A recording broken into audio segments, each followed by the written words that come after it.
Hey guys, what's up? It's Alex here. Welcome to a brand new series, one I've been playing for a couple of weeks now, and I thought this is going to be one that hopefully you guys are going to enjoy. So, this series is going to be about bad seasons in Formula 1. So, as always with these videos, leave your suggestions in the comment sections, one you want me to talk about in the future.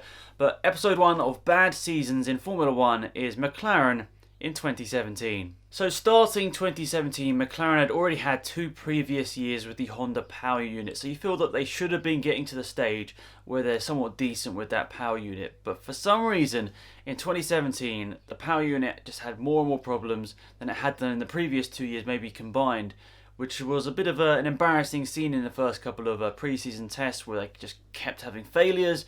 They were breaking down all over the place, and they hardly did any laps really in pre-season testing, meaning going into Australia they really were worried about what was going to happen with this car. Of course, for 2017 as well, McLaren did have a different driver lineup. They retained Alonso for this season, even though you could definitely tell he was wearing thin with the whole Honda issue and how underperforming that side of the sort of team was doing. He was like, I'm going to give them another shot in 2017, and obviously stayed with them for this season. Stoffel Vandoorne was the new guy in the team. He did a one-off appearance in Bahrain 2016, replacing Alonso obviously after that horrible accident in Australia in 2016 with Alonso and Gutierrez.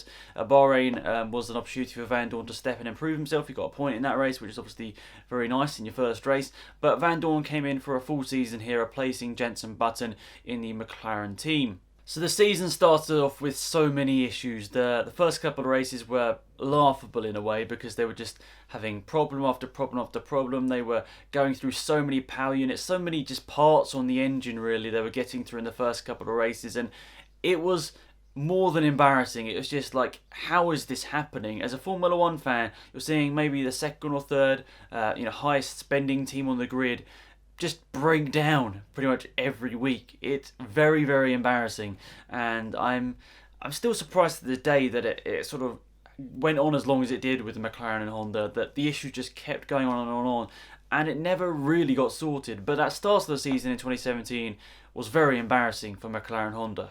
The team would actually sit on the bottom of the Drivers' and Constructors' Championship for the first couple of races of the season. That's how bad the first couple of races were. They were at the bottom of the Constructors' standings. Even Sauber, with a really bad car, were managing to actually score a couple of points with Pascal Wehrlein, which mean that they obviously weren't at the bottom of the table. But it was really embarrassing, really, really embarrassing for the McLaren Honda team, especially in the first quarter of the season where they just could do nothing right by the looks of it. They would go on to score their first points of the 2017 season at the Azerbaijan Grand Prix in 2017, and that was P9 with Fernando Alonso, which is with a slight pinch of salt because, yes, P9 is still a good finish for that car, and they managed to get some points, but only 13 cars finished, and you guys know, watching that race, how manic that race was.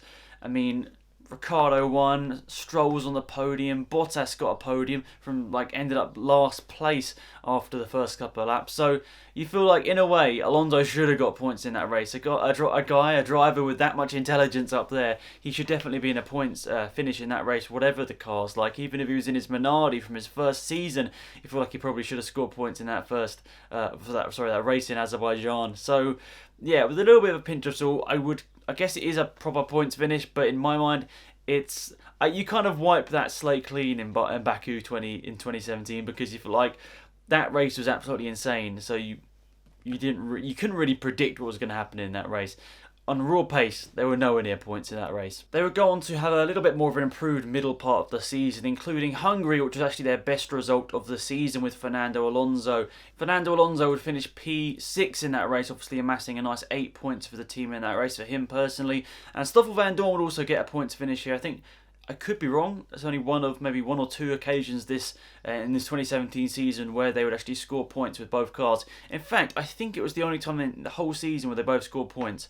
Please let me know in the comment section now. I think it could be correct. Vandoorne would then have a pretty decent three-quarter part of the season. He would score 2 7th places in a row at Singapore and Malaysia, which is obviously fantastic for him. Some really solid points. 12 points in 2 races is very good for someone like Van Dorn, obviously, in his first rookie season in a very bad car.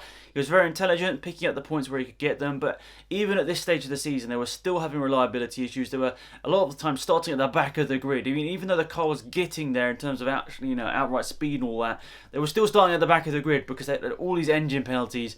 It was really laughable that they were still having these problems later on in the season. Fernando Alonso actually finished the last 3 races of the season with 3 points finishes as well, amassing a few more points for the team. But just in general, it was a really, really poor season. I think in general, a lot of people might agree, this was probably McLaren's worst season ever, really, in Formula 1. Especially when you think this was the 3rd year of the engine project. I mean, I think they did better in their first year of the engine project in 2015 with obviously Button and Alonso. I think they're better in 2015 than they did in 2017. 2016 was like, okay, they're getting some of this. 2016, even though they had the problems still, they weren't that quick in a straight line. They were getting there. But then 2017, they sort of plummeted back down and below where they were in that first season in 2015. So it was really embarrassing considering they were that far into the program. You felt like they should be doing a hell of a lot better than they were throughout the 2017 season, even though they did manage to pick up some lucky points finishes here and there. So the team would go on to finish P9 in the Constructors' Championship last year, and they'd only score 30 points, and the only team they beat was a Sauber team with a year-old engine, nearly 2 years old by the end of the season, and also a chassis that was just, it was the worst car on the grid by a long way, Sauber. So beating them last year wasn't much of an achievement. Obviously, Haas, in their third season of Formula 1, were managing to do it quite convincingly. So, what do you say, really? It was an embarrassing season for Sauber as well. Maybe we can do an episode season on them as well. But for McLaren Honda to only beat a team with a tiny budget and really old parts, that is really embarrassing. So in terms of drivers' championship finishes in the championship, Alonso finished P15 in the championship. He had 17 points, and for Van Dorn, he had the rest of the 30 points for 13 points for Van Dorn, and he finished P16 in the championship. So P15, P16. I don't know, I could be wrong. I think that's Alonso's probably second worst finish in Formula 1 history in terms of points finishes over a season, or in terms of a championship position over a season. He was very embarrassed, let's just say that, over the 2017 season. So many times he came over the radio just raging about the car, really, in a way, and it was hard to hear as a fan. Even though I don't directly support Fernando Alonso, you know how talented he is, and to hear that just pain in his voice, that this car was just letting him down over and over again, it was hard to hear.